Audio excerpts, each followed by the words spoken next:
¿Qué tal? ¿Qué tal? Un saludo, muy buenas noches a aquellos que se conectan a este video en vivo de Muertos al Pecado. Agradezco a todos los que se vayan conectando y se conecten para escuchar una breve charla, porque juega Brasil, Colombia y tenemos que terminar lo más rápido posible. Pero bueno, el día de hoy me acompaña un estimado hermano en la fe, amigo de los hermanos mexicanos, lo estimamos, primero los del gremio, los del grupo, al estimadísimo John Paul Zamora. Pues hoy me acompaña en una breve charla sobre una temática que a mí me parece muy interesante, sobre todo para hablar de experiencias, de contextos, de momentos que están ocurriendo en nuestras iglesias, en nuestras localidades. ¿Qué tal, John Paul? ¿Cómo te encuentras? ¿Cómo estás? Hola, buenas. Bueno, acá son las 22:37, así que buenas noches, Iván. Y el partido de Brasil ya está, yo creo que ya va a terminar ya. Así que estamos compitiendo en este mismo momento con un Brasil-Colombia. Pero estoy súper bien. Y no sé, pues reflexionando, pensando en qué podíamos traer a esta conversación. Así que tengo ahí algunas notitas de algunas reflexiones que he tenido en el último tiempo para que podamos llevar aquello al diálogo. Perfecto. Yo creo que es un tema, bien cuando invité a John Paul o te invité a John Paul, pues sabía que podríamos charlar de un tema que pudiera traerlos a la reflexión, sobre todo después de tantos métodos o estudios que cada uno pueda tener. Yo creo que a veces una reflexión pastoral, una reflexión más del corazón, podría ayudarnos en una circunstancia en la que nos encontremos en estos momentos. Un tema que elegimos fue hablar acerca del cuerpo de Cristo en la TAM, Así los es. desafíos que tiene Latinoamérica, ¿no? Que creo que son bastante grandes. Yo creo que hemos pasado de todo. John Paul, tengo conociéndolo desde el 2014, si no me equivoco, Así es. Bueno, no sé si es del 2014-2015. 14, puede haber sido antes, no tengo idea, pero sí, ya Sí, son bastantes años. ya son bastante años, digo, hemos interactuado, nos vemos ahí en publicaciones de Facebook, pero quieras o no, pues sientes a las personas cerca, ¿no? Y para mí, pues eres un referente en muchas cosas, mi estimado hermano. Pero referente a esto de los desafíos de la iglesia contemporánea, ¿sí? Eh, en la iglesia se encuentran diversos desafíos y consideramos el tema hablar acerca de lo que es la doctrina recta, Exacto. acerca de la práctica, la empatía con, con las caídas humanas y con la necesidad humana, que creo Ujú. que es algo que caracteriza a la iglesia. Eh, Podríamos hablar quizás de un fracaso de la iglesia en la actualidad. Se ha visto inmersa en ignorancia, en falta de empatía y Yo, diferentes temas, ¿verdad? ujú. Yo cuando te conocí, ya casi una década atrás, como Ujú, bien decías tú, las preguntas o los conflictos que podíamos tener nosotros entre los conocidos estaba relacionado con la ortodoxia. Por eso, una de las cosas que yo te decía que es relevante a la hora de hablar de la dificultad claro. o la problemática de la iglesia tiene que ver con la sana doctrina, como se dice, con la correcta enseñanza Ujú, o la así es, ortodoxia en sí mismo. Pero claro. pareciese ser que ese temita es un tema como que todo lo podemos entender. O sea, si nos preguntaran y estuviéramos en una mesa de distintos lugares, todos diríamos que hay una necesidad de mejorar la doctrina. Y es real, al menos como tú mismo lo decías, lo hablamos esto desde nuestros rincones, desde nuestros propios contextos, nuestras propias experiencias de vida. Y desde mi rinconcito acá en Chile, ciertamente hay una necesidad de mejorar la doctrina, o sea, Ujú, de profundizar el estudio bíblico, de la reflexión teológica. Me recuerdo claro. hace poco tiempo en las redes sociales todo el conflicto, el debate o lo que generó el tema de la Teotocos y todo eso, y que tiene que ver Sí. con una reflexión teológica, pero yo no me quedaría solo ahí, y por eso quería llevar Ujú, esta reflexión un poquito más allá, porque claro. la ortodoxia es una cosa, pero la idea de tener una buena doctrina o una sana doctrina es que aquello lleve a que tengamos una sana práctica de aquella doctrina, Ujú, de la fe cristiana, y que también nuestros sentimientos, nuestros afectos se vean transformados también a través de esta sana doctrina. O sea, de Claro. nada nos sirve o de muy poco nos sirve que Ujú. tengamos una excelente doctrina, pero nuestra praxis o nuestros afectos estén completamente apartados de aquello que decimos profesar. Entonces, ahí yo Claro, veo que hay un totalmente. desafío, un problema en la iglesia contemporánea, que podemos tener. Yo conozco a distintas congregaciones, a lo mejor algunas tienen un esfuerzo en la praxis de poner Ujú. en práctica la fe cristiana, Sí, pero cojean en la ortodoxia, o algunas que tienen una buena ortodoxia, pero cojean en la ortopatía, en tener unos sentimientos y unos afectos correctos. Y lo que yo creo que debe pasar, y como para iniciar esta reflexión, es que no podemos tener una buena doctrina si no tenemos una buena praxis, y no podemos tener una buena praxis si nuestros afectos están mal enfocados y así. Es claro. todo un conjunto, un complemento, donde no sirve solamente tener una de estas patas del triciclo, porque si falta Ujú. algo, nos vamos a caer. Claro, yo creo que es sumamente importante lo que acabas de decir, porque a veces cuando no tenemos unos sentimientos correctos, no tenemos un enfoque correcto en nuestro trato, sobre todo porque entendemos que la iglesia tiene que dar un servicio en el sentido del trato con las personas. La ortodoxia, podemos tener una doctrina recta, considero que sí, pero cuando no tenemos unos sentimientos correctos, porque el sentimiento es necesario, buen enfoque, Ujú, amor hacia el prójimo, amor hacia Dios, amor hacia nosotros mismos aún. Es cuando nosotros nos enfocamos en cosas de la ortodoxia que realmente digamos, nos dan a nosotros cierta satisfacción y al no tener esa ortopatía, esos sentimientos correctos, descuidamos cosas de la ortodoxia que pensamos que son de menos valor. Es decir, ujú, yo puedo tener una doctrina correcta sobre un tema, igual puede ser un montón de temas que han estado en la luz últimamente, que se daba mucho con el tema de la salvación, de cómo era la salvación, temas soterológicos, que es algo de años pasados, pero no se tenía una idea de cómo realmente tratar a las personas o cómo tener un trato humano, un trato empático. Y ahí es donde hablábamos de Efesios capítulo 1, pero nos olvidábamos de la parábola del buen samaritano, ¿no? Y es cuando nuestra ortodoxia, tenemos quizás una doctrina recta en algo, pero los sentimientos no están vinculados con una realidad que es la práctica. Ahí es donde ya se liga a todos estos elementos. ¿A qué nos referimos con ortodoxia, John Paul? ¿Cuál es el concepto que tú tendrías de una doctrina ortodoxa? Porque cualquiera que escuche esta pregunta, pues puede pensar sí, de o mil sea, formas. la palabra ortodoxa, o sea, ortodoxia, si la traducimos como el lenguaje de nuestros contextos, o al menos del mío, vendría siendo la sana doctrina, ¿ya? Como que ese es el concepto que se habla, una buena enseñanza, una buena doctrina, una iglesia saludable, pero respecto a la doctrina. Ahora, ciertamente podemos tener ahí algunas diferencias en ciertos puntos doctrinales. Yo pertenezco a una iglesia de orden evangélica independiente, tú estás en una iglesia más histórica donde vamos a tener, en algunos puntos de las doctrinas vamos a tener discrepancias, pero en el grueso de la enseñanza bíblica vamos a tener cierta comunión.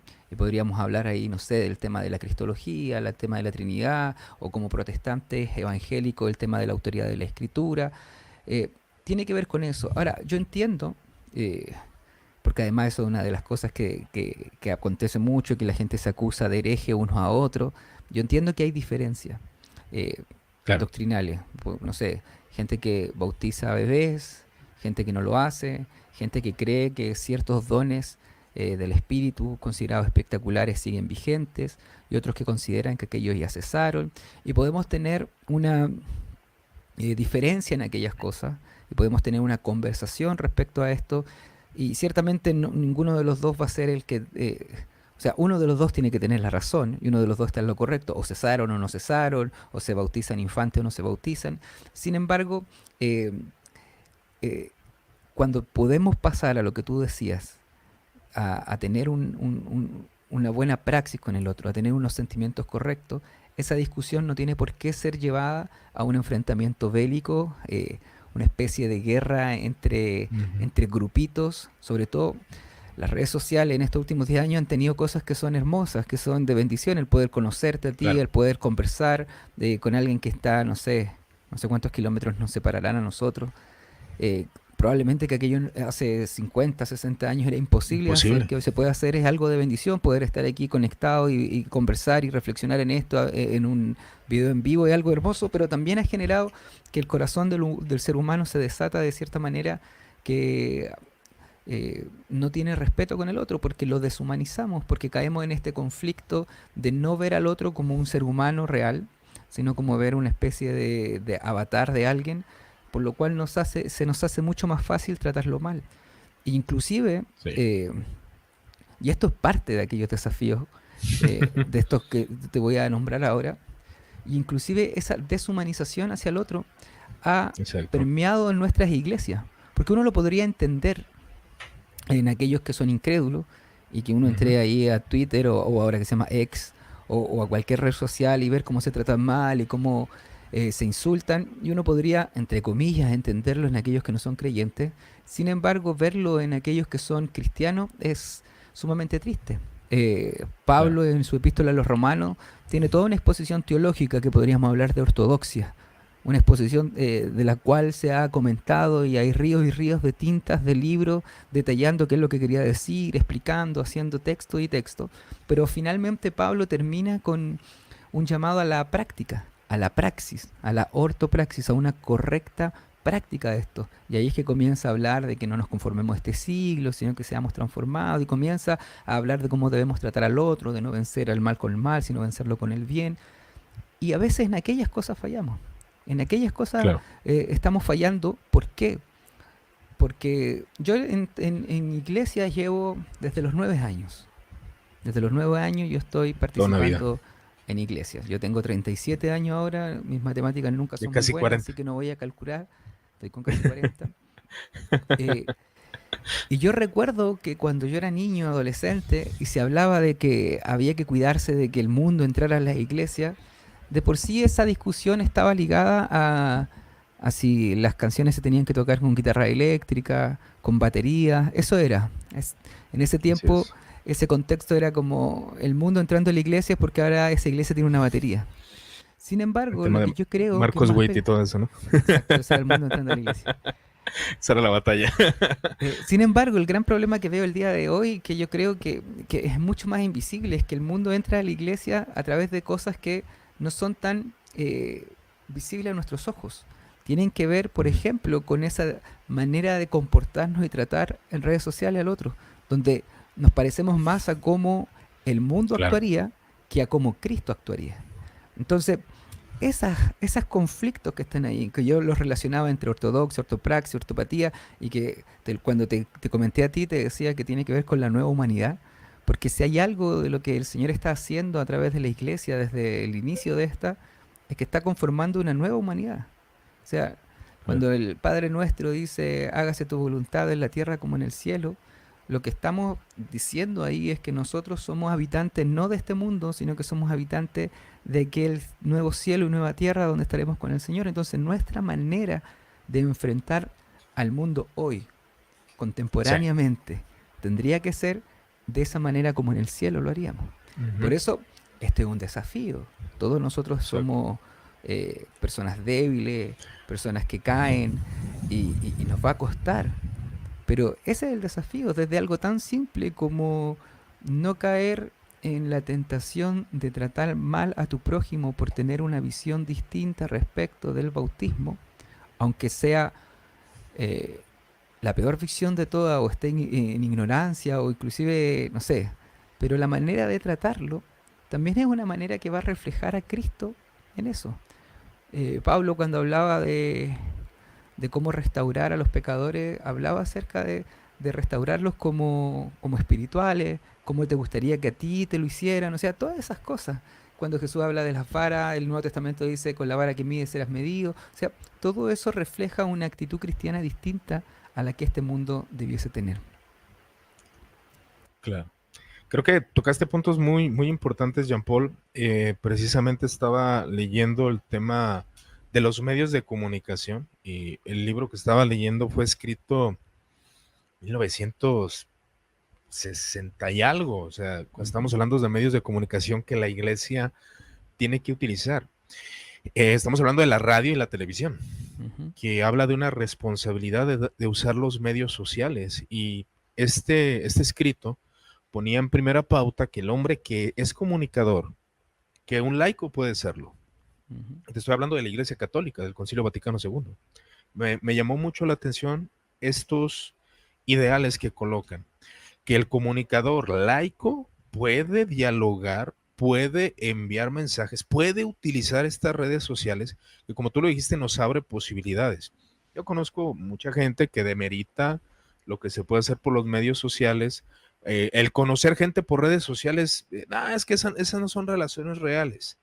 No, es que lo que se hace en redes sociales no es real. La comunicación es real.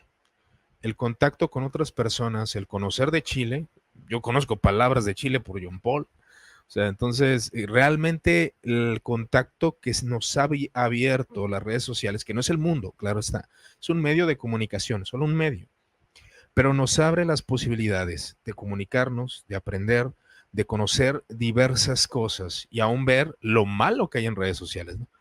Que redes sociales no es la realidad local, ¿no? Definitivamente no. Parece haber una batalla que a veces estamos ganando, pero no es tan real. Pero claro que se puede sacar provecho.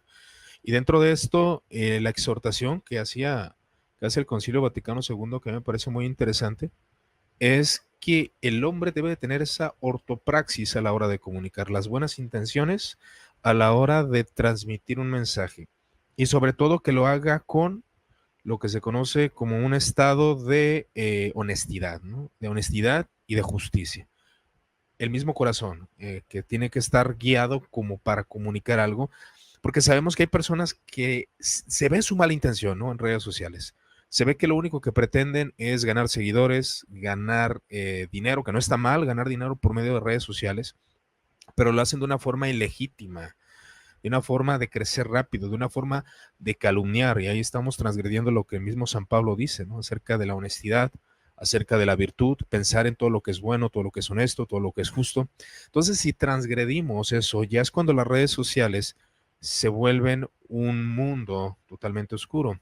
La deshumanización, que es algo ujú. común y no solamente ha pasado en redes sociales, que sí, si estamos enfocados en redes sociales, si dejamos las relaciones humanas, porque de hecho la decadencia cristiana que se ha dado en Guadalajara, hay un libro muy interesante que se llama La idea de Dios en Guadalajara, son unos estudiosos de aquí, pues de mismo Jalisco, de mi estado, que estaban hablando también de los tiempos de los 90, de cómo la gente dejó de orar, dejó de hablar y de conversar entre la familia por ver la televisión.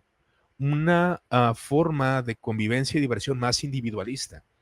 Antes se sentaban a jugar algún juego de mesa, pero ahora cada quien con su celular. Que Y ahí claro que está no está. Ujú, adelante. Y ahí Adelante. está el equilibrio que tú decías, porque si bien el medio de comunicación, sea cual sea, sea la televisión, sea los medios inclusive escritos en algún momento, los libros o el internet ahora, eh, tienen una función y son sencillamente un medio en el cual yo puedo, a través de un libro, yo puedo escribir desde el más excelso poema a Dios o hasta las barbaridades más grandes, una amenaza de muerte a otro. O sea, es un medio Claro. donde yo voy a derramar mi corazón y el cristiano, el creyente debe utilizarlo de una manera, como decías tú, eh, correcta, o sea, con unas intenciones correctas, con este estado, ¿cómo era? Humildad, decías tú. Sí, Eh, un estado de honestidad, ¿no? ese de honestidad, Sí. sin denigrar al otro. Y esto, yo te hacía delante el punto respecto a cómo el mundo se ha metido en las iglesias. Y uno de los ejemplos donde también lo podemos ver tiene que ver con eso que tú estabas diciendo recién, cómo el medio, el internet, las redes sociales, que no son, por así decirlo, ni buenas ni malas, sino cómo nosotros lo usamos, se ha visto también influenciado por el mundo. Hoy día los videos de internet que tienen muchos likes, que tienen muchas reproducciones, buscan el denigrar al otro. O sea, ¿cuántos no nos hemos topado con esos videos que no son cristianos, por ejemplo, que dice periodista destroza a feminista?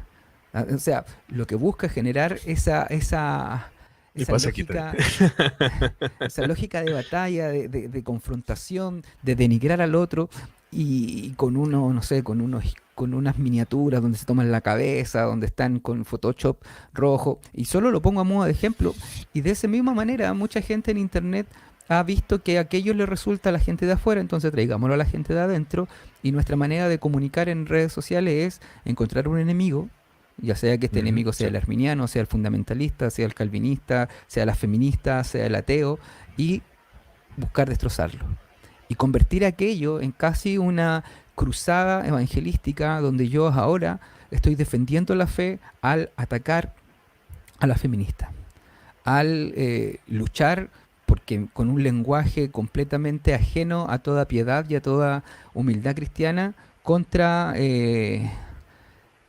no sé, X persona, contra el arminiano, contra el calvinista, contra el pentecostal, contra el fundamentalista.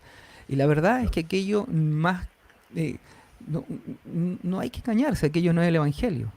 Aquello ni siquiera es una práctica que podría estar enmarcada dentro de la caridad cristiana. Eh, puedes tener muchos likes, puedes generar muchas visitas, y esa es la tentación que está ahí. Está la tentación. Si Claro. nosotros aquí ahora tituláramos este video y le pusiéramos muertos al pecado, destroza, y le ponemos el nombre de alguien, probablemente tendrías muchas visitas. Sí, Eh, totalmente. pero ¿estaría eso reflejando una buena conciencia delante del Señor? Probablemente no. Y es por eso que yo digo que hoy Definitivamente no. día el desafío, probablemente si tú te quedas con la cáscara, uno diría, no, las cosas del mundo es que Iván esté metido ahí en YouTube. Eso es algo del mundo que entró. Y la verdad es que no. Pero lo que sí tiene un conflicto es cómo yo tomo la manera en que el mundo opera y trabaja en esto, en YouTube, y póngale cualquier cosa ahí, y, y, y, y, y lo hago parte de mí, aun cuando esto implica ir en contra del espíritu cristiano, ir en contra de la Sí, misericordia, de la gracia, ir en contra del amor, ir en contra de la justicia, etcétera, etcétera. Y, y, tot- Ujú, y, y, y- y para poner ahí un puntito más, y quizás pueda ser un poco todo más conflictivo, ujú. pero esta manera de entenderla, yo me acuerdo que hace mucho tiempo escribí en Twitter algo así como, eh, no, ya no me acuerdo, pero era una crítica a estos videos como cristiano destroza feministas. Me hiciste recordar el post más popular que tienes que salió en un montón de páginas de si tu cristianismo te lleva a odiar al homosexual. Ah, ¿Te sí, sí, acuerdas de sí. ese, no? Sí, se Ese se repitió movió por redes harto. sociales. Se movió Sí, sí. demasiado. Y gente se enojó y todo, pero claro, eh, quizá uno a veces tiene que hacer esos disclaimers medio raros de que uno no es que esté a favor del aborto ni a favor de, no sé, de cierta actitud. Pero a lo que iba yo, que cometemos este error, que al pretender confundirnos y creer que hoy el cristiano, su manera de evangelizar es a través de memes en internet que destrocen y denigren a otras personas, o de videos en YouTube donde destrocen y denigren a otras personas, nos confundimos y, y obviamos algo. Tú muy bien decías Claro.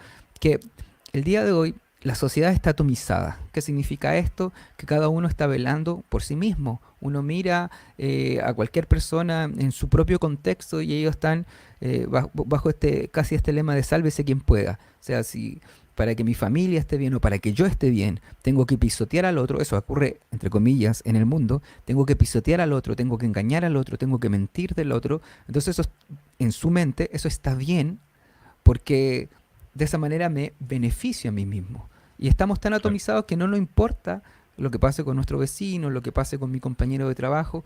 Y eso también ha ingresado a nuestra iglesia. Entonces, a veces las redes sociales nos dan ese engaño eh, Ujú. de, de que destrozar al otro puede estar bien porque aquello va a favorecer a mi grupo. Pero aquello no tiene una buena respuesta cristiana.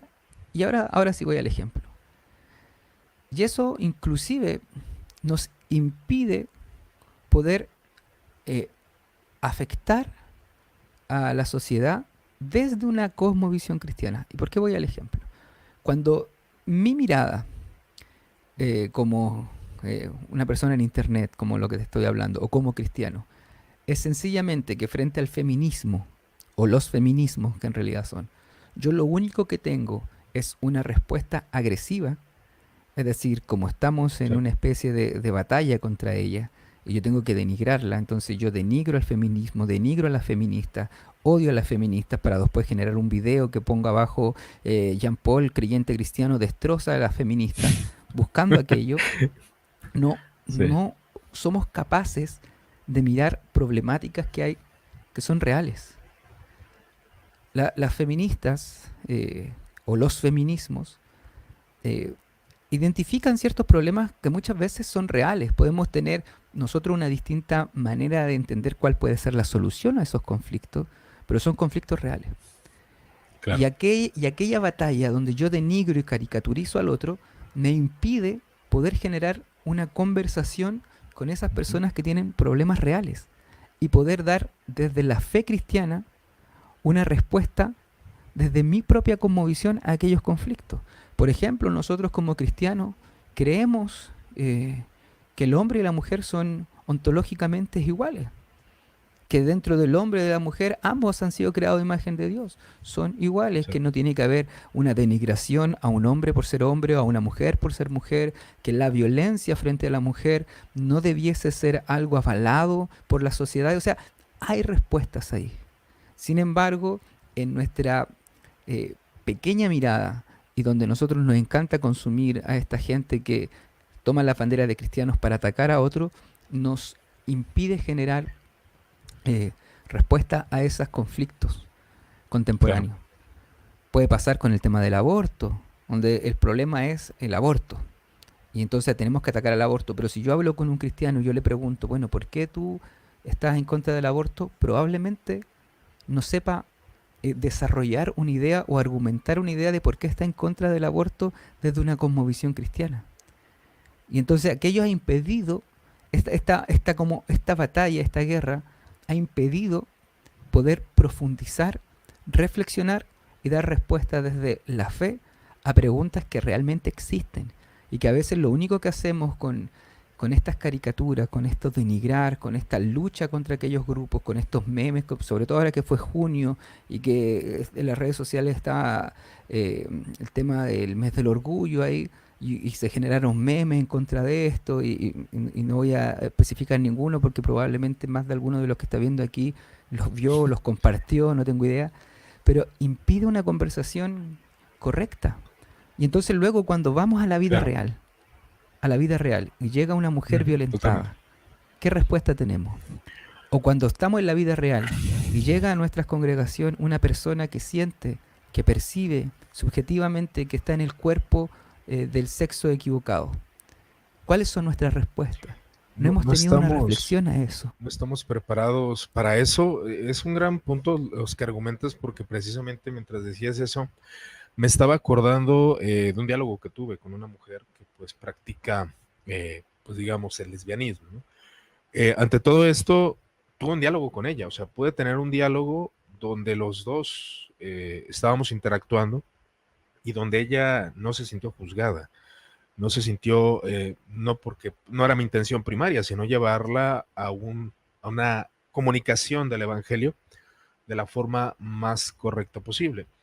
Para esto, a lo que veo, a lo que esta experiencia me dio, es de que creo que primeramente sí debemos de comprender cuáles son los puntos de partida porque una persona ha tomado estas decisiones que van en contra de la naturaleza, en contra de, obviamente, de la ley de Dios.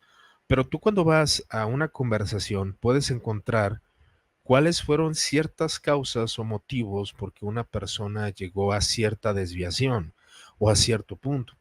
Y lo detectamos, precisamente ella, yo casi llorando, decía que era porque los hombres no la habían amado como ella deseaba ser amada. Entonces, el punto de partida con ella, que claro que no generalizo, y claro que entiendo que está el pecado y a veces es tan oscuro el pecado que no hay manera de poder racionalizarlo, o es tan oscuro, tan difícil, es un misterio inherente en el hombre, pero ella llegaba a esa conclusión y con este diálogo llegó a ese, no he sido amada, no he sido querida, he sido menospreciada y humillada. ¿Es justificación? Evidentemente no, pero al menos ella pudo tener un punto de partida de su realidad y a través del Evangelio, pues que fue cuando estuvimos hablando de la muerte de Cristo y su resurrección y aquello que Cristo viene a hacer en el corazón humano, pues bueno, al menos fue una conversación fructífera. El tema con nosotros es de que simplemente atacamos, pero no salimos de nuestra comodidad. Comenzamos a atacar a través de memes. Pensamos que con un ataque la persona va a reaccionar y va a cambiar. Puede que le funcione a alguien, pero yo no he visto que sea el método más funcional, atacar a una persona y cambie de postura. Diálogos con otras tradiciones cristianas, y más cuando tú consideras que tienes la verdad, pues bueno, al menos es a través de el diálogo, a través de argumentos, a través de carácter, de ortopatía, de ortopraxis. Eso nos pasó mucho cuando algunos salieron al movimiento calvinista, ¿no? Que buscaron de alguna manera mostrar ciertas doctrinas y éramos agresivos todos. Es que están mal, están equivocados y ese aire de superioridad es algo que limita la conversación y que limita los diálogos. Al menos cuando yo he cometido el error de que tú no te das cuenta que a veces que la gente te percibe que estás orgulloso o que crees tú que siempre tienes la razón, la gente te percibe que no puede tener un diálogo contigo y te evita. ¿no? Y Tú no además que eres aquello, una... y además que aquello atentaba, esa actitud, con el meollo de la visión del evangelio que sostenías, pues decir, y yo en mi estado de corrupción total, de corrupción radical, en mi estado de depravación total, el Señor solamente por su gracia vino a rescatarme. Entonces, aquello en teoría y en el papel debiese impulsarte o impulsarnos a tener una actitud de humildad frente a Dios y frente a los otros, porque no éramos distintos al otro, no éramos mejores y Dios nos escogió. Sin embargo, generó todo lo contrario, el sentirse que especial, superiores, que los otros eran ignorantes, estúpidos, equivocados, pero yo soy un ser de luz, Exacto. capaz. Entonces, eso mismo lo podemos replicar en muchas otras actitudes y es porque el corazón del ser humano, nuestro corazón, tiende a esa lógica egoísta de y hasta es sumamente comprensible si miramos el mundo a través de nuestros ojos. Yo no estoy mirando el mundo como tú lo miras, Iván. Yo puedo a través del diálogo, de la conversación, de la empatía, de nuestras relaciones en Cristo fraterna, puedo tratar de mirar a través de tus ojos, como dice el dicho, de ponerme en tus zapatos, pero no lo puedo hacer. Ahora, Claro. ¿cuál es el propósito como creyentes? Es que podamos tener aquello, que podamos mirar y tener esa reflexión, ese diálogo, esa conversación frente al otro, sin dejar de lado, por favor, yo no quiero decir aquí, no quiero llevar esto a la relatividad ni a lo subjetivo, sin dejar de lado nuestras convicciones más profundas. Pero nuestras convicciones pueden permanecer en pie mientras nosotros dialogamos con el otro, mientras nosotros conversamos con el otro. Siempre yo recuerdo un ejemplo que pasaba acá en Chile y probablemente en más partes de Latinoamérica y tenía que ver con el siglo pasado, cuando se levantaron los teólogos de la liberación y fueron los teólogos de la liberación a los sectores pobres. Y los teólogos de la liberación fueron con sus desarrollos teológicos y con su doctrina y su manera de entender el mundo a emancipar a los pobres, a las clases trabajadoras y todo, pero finalmente los que vencieron fueron los pentecostales. Los pentecostales luego toman a esos mismos grupos de población marginada, de población trabajadora, populares, y entran a su iglesia. ¿Y cuál fue la gran diferencia entre ellas? Es que las iglesias pentecostales llevaron el afecto, el abrazo, fueron a acoger, comprendieron el problema que tenía la persona. Y no era un problema de teología tan elevada, sino que finalmente era una mujer que su esposo llegaba borracho cada fin de semana y lo golpeaba a ella y a su hijo. Y estuvieron ahí por eso. Es que es Claro. tan importante, además de la ortodoxia, tener una buena ortopatía y una buena ortopraxis, porque de esa manera también reflejamos a Cristo. Si finalmente la iglesia es una comunidad fraterna. Hay un ejemplo de John Dominique Crozan, creo que se llama el apellido, que yo siempre lo recuerdo porque sirve. Y él ponía una ilustración y decía, mira, Pablo predicando el Evangelio en el imperio decía, Dios está renovando la humanidad, Dios está restaurando la humanidad, Dios está mostrando su amor, su afecto. Y entonces el pagano miraba de repente a Pablo y decía, pero yo todavía sigo viendo muerte, sigo viendo guerra, sigo viendo enfermedad. ¿Por qué dices tú que Dios está haciendo eso en Cristo Jesús? Y entonces John Dominic decía, mira, pero acompáñame. Y ponía el ejemplo de Pablo mostrándole una iglesia donde se veían a seres humanos compartiendo el pan, compartiendo la mesa, amándose en amor fraterno, compartiendo unos con otros todas las cosas, ayudándose. Y aquello se ha perdido dentro de la iglesia.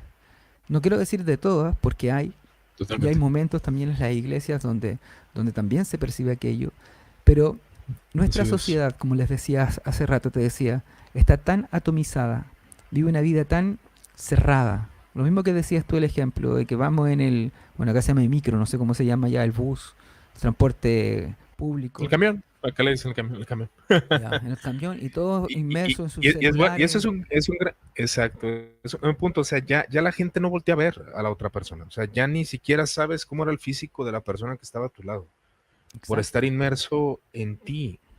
Y ese ensimismamiento que tenemos, y las iglesias pentecostales en su momento nos enseñaron eso que tú comentas, se acercaron al pobre, se acercaron al marginal, no le dieron aquello que no necesitaba, sino que le dieron lo que necesitaba. Y ahora sí, nosotros ya podemos decir, transicionamos a ciertas iglesias, pero la realidad es de que no hay ese factor comunitario o ese factor de relaciones humanas. A veces son clases bastante altas, son clases altas y la gente no, pues no se sabe relacionar o no se puede relacionar con clase social alta. Eso te lo digo porque las iglesias históricas sí son así. Las iglesias históricas y a veces en el luteranismo, al menos en México, es clase media alta. Y para que tú como marginal te relaciones con ellos va a ser bien difícil porque los otros están hablando de sus viajes a Europa y tú estás hablando y tú nomás puedes hablar de tus viajes, de tu trabajo a tu casa, ¿no? O Sí. sea, a veces en ese tipo de cosas tan sencillas. Ahora, lo que comentabas me hizo pensar en algo que pues hemos estado estudiando acerca de los padres de la iglesia, que los padres de la iglesia que si algo tuvieron es que no subestimaron el intelecto del otro, del caído, del pecador, no lo subestimaron, sino que se dieron cuenta que el intelecto de la persona, aunque sí efectivamente no puede recibir grandes cátedras ilustres y elevadas, pero se puede hablar de manera sencilla. Y lo sencillo no es, porque mucha gente confunde esto, lo sencillo no es lo mediocre, lo sencillo es lo elevado, compactado de manera entendible y básica. Y a veces no entendemos eso, queremos hablar con grandes términos filosóficos y teológicos y se nos olvida que el verdadero comunicador, la elocuencia no se caracteriza por grandes palabras, se caracteriza por ser breve, conciso y entendible. Ya, Y eso es lo que también yo creo que la iglesia necesita. ya ahí vuelvo al Evangelio y dentro de estos desafíos, hace poco conversaba yo con una vecina que ella participa en la iglesia católica. Y ella me decía, bueno, a mí me corresponde ir a tal iglesia católica que es la del barrio, pero a ella no le gusta ir y se va a otra. Y yo le preguntaba por qué, y era porque el padre, el cura que llegaba acá, era como decías tú, una persona de clase alta que llegaba acá, que yo vivo en un barrio marginal dentro de la región donde estoy yo, Marginales, sí, llegaba acá y marginal. él venía con su mente, en su cabeza, como vengo a hacer una labor social aquí con los pobres. Entonces ella no se sentía cómoda porque no había identificación. Porque obviamente el problema del padre, del cura, no era el que ella vivía. Y por eso te digo que esto apunta al Evangelio, porque ¿qué hace Dios? Dios en su encarnación se identifica, se hace como uno de nosotros. Y entonces eso también a veces lo olvidamos y nosotros luego olvidamos las necesidades del otro en nuestra congregación y Claro. como decías tú, lo despreciamos intelectualmente, lo despreciamos por su vida, lo despreciamos por su condición, lo despreciamos porque tiene un pecado que es distinto al mío, porque finalmente ambos somos pecadores, sin embargo, parece que el pecado del otro es un pecado Más eh, grotesco. más grotesco, ¿ya? Así Eh, es. y eso es contrario al Evangelio, y eso es contrario. Y es más parecido, más que al espíritu de Cristo y el espíritu del Evangelio, es más parecido al espíritu de nuestra época. Por eso yo al inicio te decía que Pablo dice que no nos conformemos a este siglo, sino que renovemos nuestro entendimiento. O sea, el tema del mundo entrando a la iglesia no está en que hoy día Iván esté en Facebook o en YouTube, o de que si tienen o no tienen batería en sus congregaciones, sino que el mundo entrando a la iglesia tiene que ver con esto, con la atomización, con el individualismo que llega a caer en el Sí, egoísmo, totalmente. con estas lógicas de confrontación, de No, y San polarización, Juan da, con- Da una con cátedra este, sobre eso, ¿no? San Juan Apóstol. exacto, con este ego tan elevado que pensamos que nosotros somos lo único, como se dice, la última Coca-Cola del desierto, y que finalmente somos una voz más dentro de mil voces que hay. Entonces esa ruptura comunitaria tenemos que volver a recuperarla. Tenemos que volver a hacer vida en la iglesia. Está bien, estamos aquí conversando, yo te conozco a ti, Iván, y probablemente conversamos mucho tiempo en la semana, no sé, al menos una vez a la semana, y no sé. Y esas conversaciones tienen riqueza y son buenas y no son al aire, porque también hay una influencia tuya en mí, mía en ti, y se arma también esa iglesia que traspasa los límites físicos. Sin embargo, es importante que nuestra iglesia sea una iglesia eh, Hiciste donde acordarme de esto. Yo este libro lo compré acá por el Champol, por mí, cuando hacíamos con el hermano Luis Jovel con Luis Jover cuando conversaciones era amigo. aquellas. Sí. Hoy lo estimo bastante a Luis, así que todavía Salud. Luis tiene mi afecto, mi ortopatía ahí. Eso Pero, es todo. pero esa ruptura comunitaria tenemos que recuperarla. Y sobre todo hoy que los desafíos que estamos viviendo no son cosas fáciles. Yo tengo aquí otra notita y te quiero llevar un poquitito para allá. Adelante, hermano. Y que probablemente, yo no sé cómo es la situación en México, pero el mundo en sí, y me imagino que Latinoamérica también está llevando para allá, estamos envejeciendo. Y no lo digo a nivel personal, sino que lo digo como sociedad. Es decir, tenemos más ancianos que niños. Y eso también está presente en nuestras iglesias. Yo no sé cómo es tu iglesia donde tú te congregas, no sé si está repleta de jóvenes, de niños, o, pero mi experiencia acá es que la mayoría de la gente son gente adulta, adulta, ancianos. Es el Eh, jovenazo ahí. sí, yo soy el joven, imagínate, y yo estoy ya, Ya por los 40. sí, ya voy por los 40. Pero eso genera nuevas preguntas y nuevos desafíos a futuro. La Biblia es clara cuando habla acerca de cómo la congregación debe cuidar a las viudas, cómo debemos tratar a los ancianos. eh, pero estamos a veces inmersos en esta mentalidad donde lo que importa soy yo y veo mi experiencia cristiana como un consumo más. Voy a la iglesia como voy al cine, me siento, pago a lo mejor no un ticket, pero en la ofrenda pago ahí lo que tengo que pagar y luego me voy sin tener conversaciones con los hermanos, sin conocer siquiera sus nombres.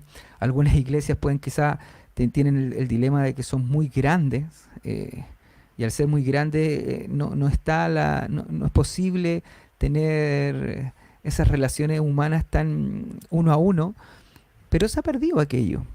Y en estos desafíos y en este mundo donde las iglesias envejecen, donde no hay jóvenes, donde probablemente la comunidad cristiana va a tener que hacerse cargo de personas que van a estar abandonadas de su hijo, de ancianos que van a estar abandonados de sus nietos, tenemos que replantearnos también muchas cosas.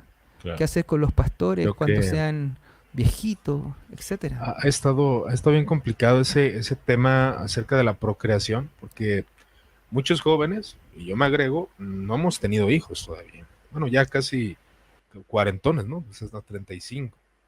Entonces, vaya, las iglesias no están llenas de jóvenes y hay un problema. Y uno de los desafíos que sí me gustaría que pusiéramos a la mesa, John Paul, es de que las iglesias están muriendo.